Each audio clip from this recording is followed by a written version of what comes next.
The dangers of wheat. Number one, gluten. What is the problem with gluten? Gluten is highly inflammatory to the gut. You see, this is a gut wall. And this gut wall is supposed to be as intact as possible. Okay?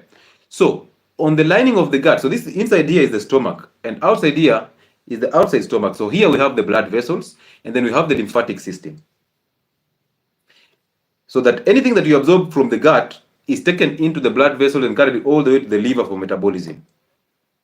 Now, when you eat those seed oils, you open up the gut wall, perforation, because of the radicals. When you eat that wheat, you open up the gut wall, you cause a celiac disease. When you eat that sugar, you open up that wall. When you use those antacids, you open up that wall. When you neutralize stomach acid, you open up this wall. And now stomach content are exposed to the immune system. Therefore, anytime you eat that egg, the egg white particles seep through this celiac wall, this wall that is leaking, and encounter the immune system. And the immune system knows that this is a foreign thing, so it targets it, hits it hard.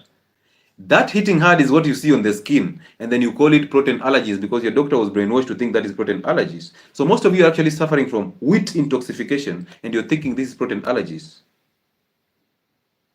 How many people have I gotten off the wheat and then now they're enjoying their eggs and they're wondering, from the time I was 5 years old, I was told not to eat wheat, not to eat eggs because eggs cause me allergies. I have avoided fish because if I eat fish, I get the pimples and the acne. And then I tell them, no, the problem is not even the eggs or the fish.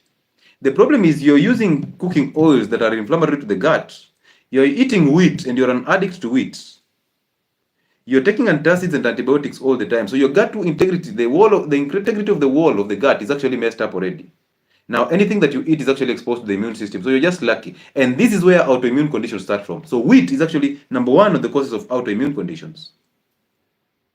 But what does the doctor say about autoimmune? He just tells you it's your immune system targeting your own tissues. You think your body is stupid that one day it just wakes up and starts killing its own cells. Do you think how that's how you're designed? That the liver can just wake up and produce antibodies that are killing the heart, that are killing the brain from nowhere? It starts here. And when I tell you you're actually causing problems by inflaming your gut, go fix your gut, you start asking me, how do I fix the gut? There's a video about fixing gut on the internet. I put it there specifically for you. I tell you to fast, you tell me, I will faint, but you're asking me how to fix the gut. So how do I help?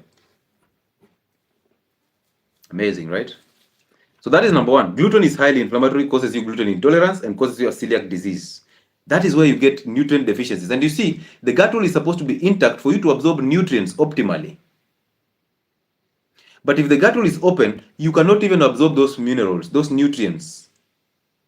And by the time this gut wall is opening up, that means your stomach acid is weakly acidic. It's actually headed towards the neutral pH. So the pH is high. It is supposed to be low.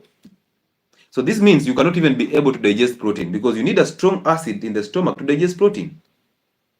Now, if you cannot digest protein, you cannot release amino acids. So therefore, again, you're absorbing minimal, suboptimally, very minimal amounts of these minerals and nutrients and amino acids. And these amino acids are supposed to make hormones, to formulate hormones that will regulate biological functions like sleep.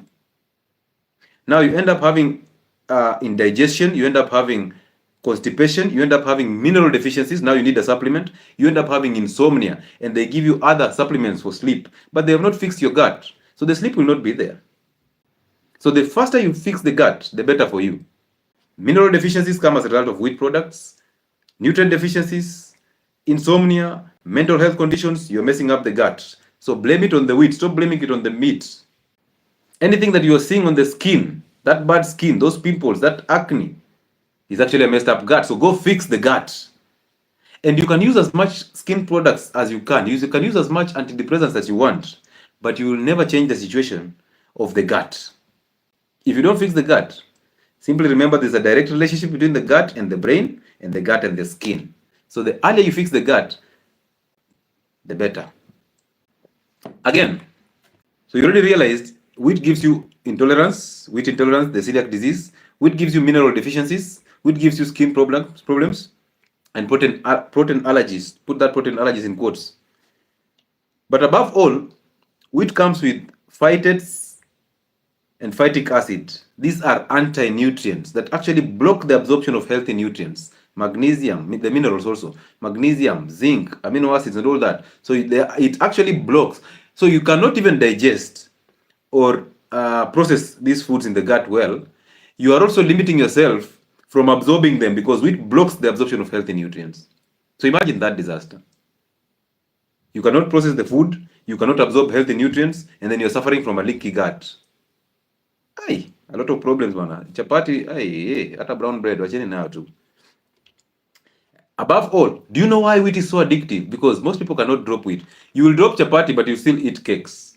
You will drop a cake, but you're still eating spaghetti. And that's how the food industry is interesting. It makes varieties. So that even when you're eating that cake, you're not even thinking that this is wheat. Even when you're eating that spaghetti, your mind does not focus that this is wheat. You're thinking, this is spaghetti, I've made it. When you go to that pizza to eat that pizza in to eat that pizza, you don't even know that this is wheat. You're thinking, no, pizza is pizza. Pizza is not wheat. You're not even thinking in that direction, so you cannot even give it the attention that it requires. By the time you're eating biscuits, you don't even know they're wheat. Okay? Yeah, by the time you're eating those mandazis that are actually, they look good and they have cracked. You know that mandazi that is just golden brown and it has cracked. And you eat them when they are still hot. You can eat a whole basin of mandazis. A whole bale of mandazis just going into your stomach. And then the next minute, you're so bloated. The next thing, gastritis is actually killing you, and now you have to go and take omeprazole. You know very well these things, right? The wheat is addictive because one is a simple carbohydrate, so causes a spike in insulin, takes you into hypoglycemia, you crave for more wheat. That is one. Number two, wheat has things that are called exophins. Now, your body internally produces natural painkillers and hormones that make you feel good about life. These are the hormones that you produce after sex, after an achievement, after eating sugar and wheat. From inside, they are called endorphins. Endo from inside. These endorphins, they go into the brain and they stimulate the receptors that are called mu receptors. Mu receptors. Those receptors are the same receptors that are stimulated by drugs that kill pain. Remember when we talked about narcotics? The morphine, the pethidine, the tramadol. They stimulate the mu receptors to give you euphoria. You feel good. And then they suppress pain. You remember that? They don't even kill the pain. They actually change your perspective of pain so that you now feel euphoric and you forget you had the pain. This is the same thing that exophins in wheat, they are called gliadins. This is the same thing they do. What they come in, and when they come in, they stimulate these mu receptors. When they stimulate these mu receptors, they give you a euphoric feeling. So you feel good about that wheat. And that's why you're addicted to chapati from one center. If that guy did not cook those chapatis, you're so angry. If Mama Fulani did not make those chapatis, you don't want them. So they give you a feel good. That effect of feeling good and euphoric gives you addicted to this wheat. So one, a simple carbohydrate, problems. Two, stimulates the mu receptors in the brain to give you a fake feeling of high. And that fake feeling of high is brought down so fast that you need more. It's like smoking cigarettes. This guy can get so angry right now, but give him one cigarette. His Mox is the best person you can ever interact with. He's now just flipped from anger to this loving guy, this father, teaching you about life. But then that nicotine is broken down so fast, boom, he wants another cigarette. If you don't top it up, problems. And he can be very violent. This is the same thing that happens with wheat. And that's why most ladies have suffered the consequences of men telling them that if you cannot cook good chapati, you're not a wife material. Males. So now, being a wife material is not even about character. It's now about cooking chapati. And then now she cooks those chapatis for you. And then now the next thing is 1 year, 2 years into that marriage, you are unable to erect. And now you still want her to call you husband material. Yeah? Husband material now, right? 2 years down the line, you've ate yourself chapatis, you're now belching like crazy, your pot belly is there, estrogen is going up, no erection, no sperm count, very poor quality sperm, and now you want to be called the man just because you still buy the wheat flour, right?